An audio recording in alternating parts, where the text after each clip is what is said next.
여러분 안녕하십니까. 4월 9일 목요일 넘치는 우리 교회 매일 묵상 시작하도록 하겠습니다. 오늘 본문 말씀은 창세기 22장 1절부터 24절까지 말씀입니다. 요한복음을 쭉 묵상하다가 잠깐 창세기를 쭉 묵상하다가 잠깐 요한복음을 하고 왔습니다. 요한복음을 전체를 다 했고 이제 다시 창세기로 넘어온 거예요. 그러니까 창세기 앞쪽 부분의 내용이 무엇인지는 제가 따로 설명 안 하겠습니다. 왜냐하면 우리는 모두 다 창세기 박사이기 때문인 거죠. 창세기의 내용을 너무 잘 아실 거기 때문에 이 앞의 내용들만 잠깐 설명하면 아들이 없었던 그 아브라함에게 하나님께서 그 아들을 주셨어요.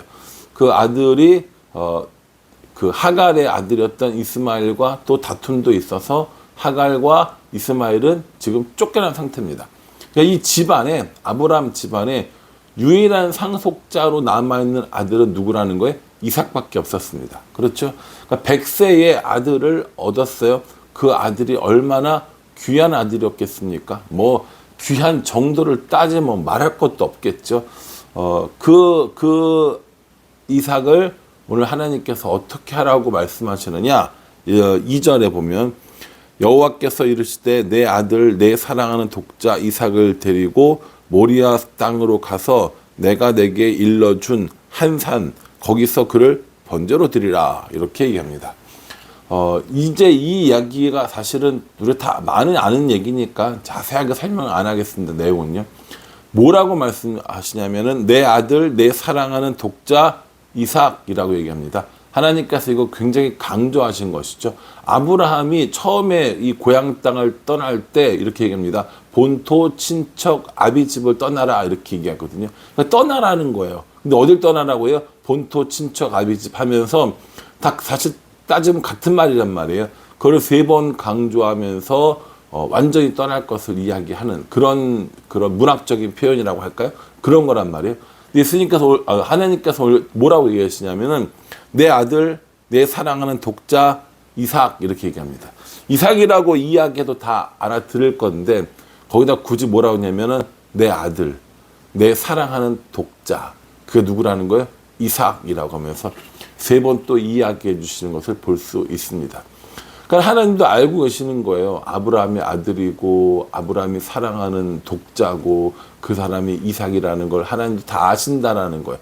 근데 그것을 어디로 데려가냐면 모리아에 있는 한 산으로 데려가라고 얘기합니다. 모리아에 있는 한 산.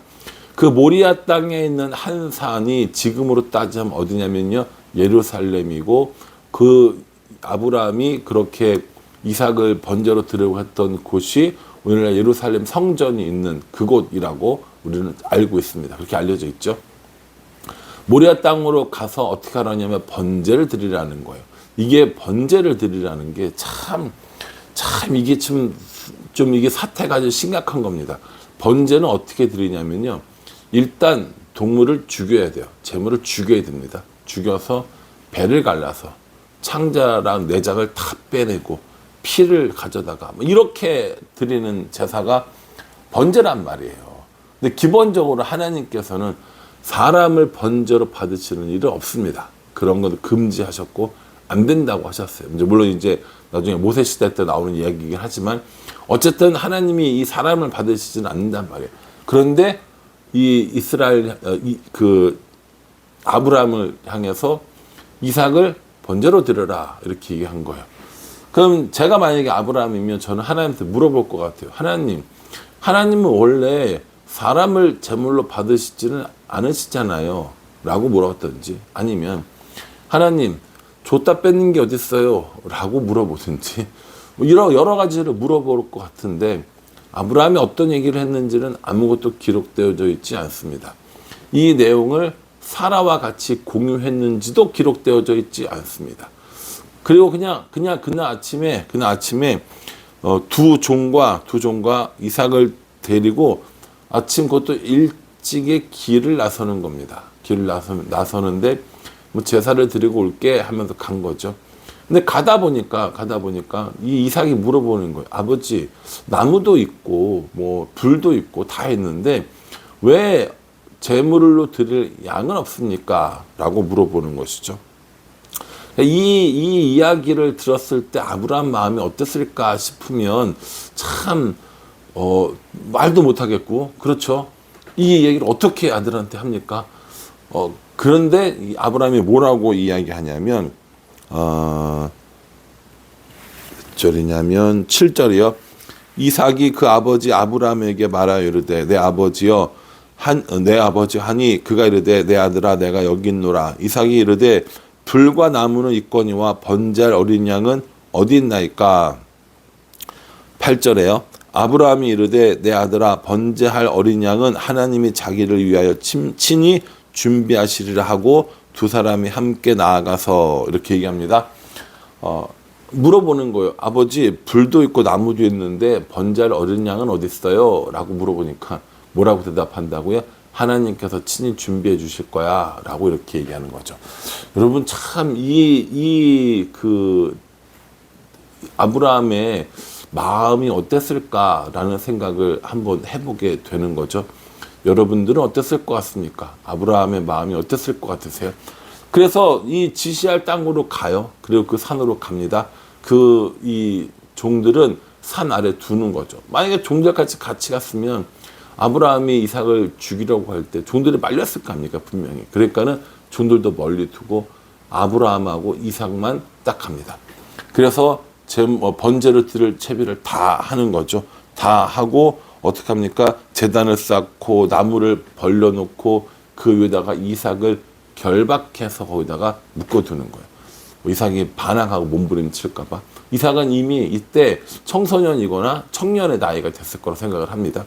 그러니까 이제 100살이 넘은 아브라함이 청소년 혹은 청년인 이삭을 몸싸움으로 이길 수는 없겠죠. 그런데 아브라함이 그렇게 했을 때 이삭이 움직이거나 반항하거나 이럴 수 있으니까 묶어놓은 거죠. 그래서 아브라함이 이삭을 정말 죽이려고 칼로 싹 내리치는 순간 하나님의 사자가 부른단 말이에요. 자, 여기서 문제. 우리가 이 스토리를 너무 잘 아는 얘기니까는 아브라함은 정말 이삭을 죽이려고 했을까요? 아브라함은 정말 이삭을 번제로 드릴 생각이었을 것 같습니까? 아니었을 것 같습니까? 혹은 번제로 잡는 순간 하나님께서 분명히 이거 이렇게 날 살려주실 거야, 그 이삭을 살려주실 거야 라고 생각을 했을까요? 어떤 생각을 했을 것 같습니까? 저는 이 부분이 참 많이 궁금했어요. 정말 아브라함이 이삭을 죽이려고 했을까? 어떻게 아버지가 아들을 그렇게 번제로 드리지? 그것도 심지어 100살에 난 아들을 하나님은 왜 이러셨을까? 이러면서 온갖 생각들을 다 했단 말이에요. 근데 이 본문에 대한 히브리서에 사실은 또 말씀이 있거든요. 히브리서 11장 19절에 보면 이런 말씀이 있단 말이에요. 제가 한번 읽어볼 테니까 한번 들어보세요. 히브리서 11장 19절입니다. 그가 하나님이 능히 이삭을 죽은 자 가운데서 다시 살리실 줄로 생각한지라. 비유컨대 그를 죽은 자 가운데서 도로 받은 것이니라 라고 이렇게 얘기합니다. 뭐라고 얘기하냐면은 이삭을 죽은 자 가운데서 다시 살리실 줄로 생각했다고 그랬어요. 죽은 자 가운데서 다시 살리실 줄로 생각했어요. 그럼 아브라함은 뭐 하려고 했다라는 거예요? 이삭을 정말 죽이려고 했다라는 겁니다. 이삭을 죽인 자 가운데서 하나님께서 다시 살리실 것이라고 생각했기 때문에 이 아브라함은 정말 이삭을 죽이려고 했던 마음이 있었다라는 거예요. 그러니까 이 마음을 가지고 이삭을 죽이겠다고 덤빈 거죠. 여러분 생각해 보십시오. 이게 지금 이삭을 여기다가 묶어놓고 하나님이 막아주시겠지 하면서 멈칫하는 거라, 이삭을 여기다가 놓고 하나님이 얘를 죽은 자 가운데서 다시 살리실 거야 하는 믿음을 가지고 이 칼로 내리치는 거랑 여러분 마음이 같겠어요? 다르겠어요? 완전 다르거든요. 주저주저하는 마음과 주저함 없이 행하는 것과 완전 다른 마음일 거 아닙니까? 그렇게 아브라함이 이삭을 죽이려고 하는 그 순간 하나님의 사자가 부릅니다. 12절에 사자가 이르되 그 아이에게 손을 대지 말라. 그에게 아무 일도 하지 말라. 내가 내 아들 내 독자까지도 내게 아끼지 아니하였으니 내가 이제야 내가 하나님을 경외하는 줄 아노라. 이렇게 얘기합니다. 이 아브라함에게 가장 소중한 걸 드리라고 하면서 아브라함을 뭐 해본 거예요? 시험해 본 겁니다. 오늘 1절 말씀에 보면 그 일 후에 하나님이 아브라함을 시험하시려고 이렇게 얘기하거든요. 하나님이 아브라함을 시험하셨어요. 근데 성경에 보면 하나님께서는 아무도 시험하지 않는다고 그러셨는데 이거 말이 안 맞지 않습니까? 라고 이야기한다면 여기서 이제 시험이라는 것이 우리 최소한 두 가지가 있다라는 것이죠. 첫 번째는요, 오늘 이 본문에서 쓰인 시험은 테스트입니다. 테스트. 우리가 무슨 뭐 기말고사 본다, 중간고사 볼다 할 때 그 테스트를 말하는 거예요. 테스트는 이 사람이 아나 모르나 있나 없나를 확인한 것이죠. 근데 또 하나의 이 시험이라는 단어는 뭐가 나오냐면 유혹이라고 나와서 temptation이라고 나옵니다. 그러니까 하나님께서는 우리를 temptation, 유혹하지 않아요. 유혹은 뭡니까? 멸망하고 실패하기 위해서 넘어뜨리기 위해서 하는 게 유혹이라는 말이에요. 유혹은 사단이 하는 거고요. 하나님의 시험은 뭡니까? 테스트입니다. 이 사람 믿음이 있는지 없는지, 얼마만큼 있는지, 무엇을 가지고 있는지 안 가지고 있는지 그걸 알기 위해서 하나님께서 하시는 게 뭐라고요? 그게 테스트라는 겁니다. 근데 하나님께서는 아브라함이 어떤 믿음인지 독자까지도 아들 이삭 사랑하는 독자까지도 하나님께 드리랄 수 있는 믿음이 있는지를 시험해 보신 겁니다. 그래서 이 시험을 통해서 하나님의 마음, 그 아브라함의 마음을 아셨다라고 얘기합니다.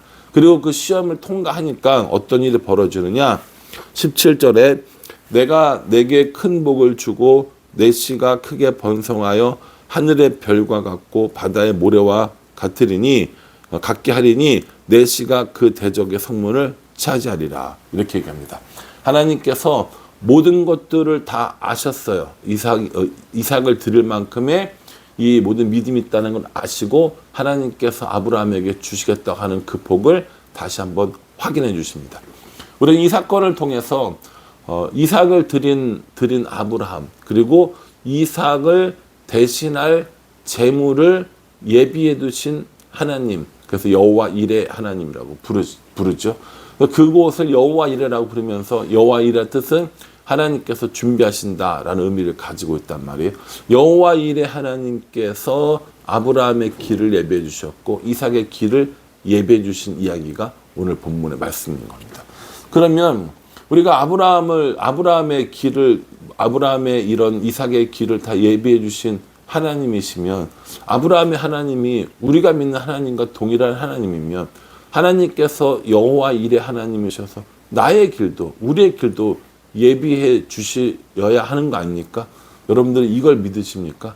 오늘 본문에 아브라함이 어디를 갔고 무슨 산에서 이삭의 나이가 몇 살이었고 이게 중요한 게 아니라, 그래서 그 아브라함이 고백했던 여호와 이레 하나님이 나의 하나님이냐는 거죠. 나의 길도 예비해 주신다는 거죠. 나는 그렇게 믿음으로 나아갈 수 있냐는 거죠. 하나님께서 우리의 길을 예비해 주시기를 우리는 참 많이 간구합니다.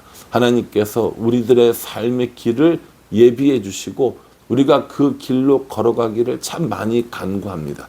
그러니 여러분 이 말씀 묵상하시면서 여전히 하나님은 여호와 이레 하나님이시고 여전히 하나님은 나의 길을 예비해 주신 분이라는 사실을 잊지 말고 우리가 그 하나님을 얼마나 신뢰하고 믿음을 가지고 나가느냐, 이게 정말 중요하다는 것을 다시 한번 깨달았으면 좋겠습니다.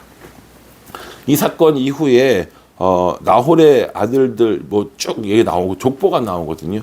그 족보는 다른 것보다 23절에 이 8사람은 아브라함의 형제 나홀의 아내 밀가의 소생이며 부두엘은 리브가를 낳았고 이렇게 얘기하거든요. 리브가 때문에 기록된 겁니다. 리브가가 누굽니까? 이삭의 아내 될 사람 아닙니까? 그래서 리브가의 출생을 밝혔다는 것은 그 이삭이 자라났고 이제 이 이후에 어떤 일이 일어날 것인가를 리브가를 짠 보여주면서 우리에게 복선으로 깔고 있는 겁니다. 그러니 여러분 이 말씀 잘 기억하시면서 여호와 이레 하나님이 나의 하나님이라는 사실을 기억하시고 그 하나님께서 예비해 주신 길로 걸어가는 우리 모두가 되기를, 그렇게 다짐하는 우리 모두가 되기를 주님의 이름으로 축복합니다.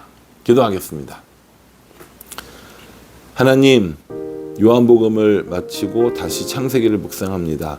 창세기 오늘 본문 중에 나온 여호와 일의 하나님이 나의 하나님임을 우리도 고백합니다. 그러니 하나님께서 예비해 주신 그 길을 걷게 하시고 믿음으로 살아갈 수 있도록 우리를 도와주시옵소서.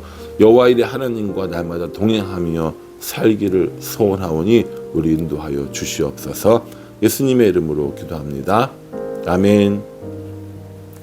예, 다시 창세기로 돌아왔으니까요. 다시 창세기를 통하여서 하나님을 발견하고 하나님의 인도하심을 믿고 따라가는 우리 모두가 되기를 간절한 마음으로 기도하겠습니다. 감사합니다.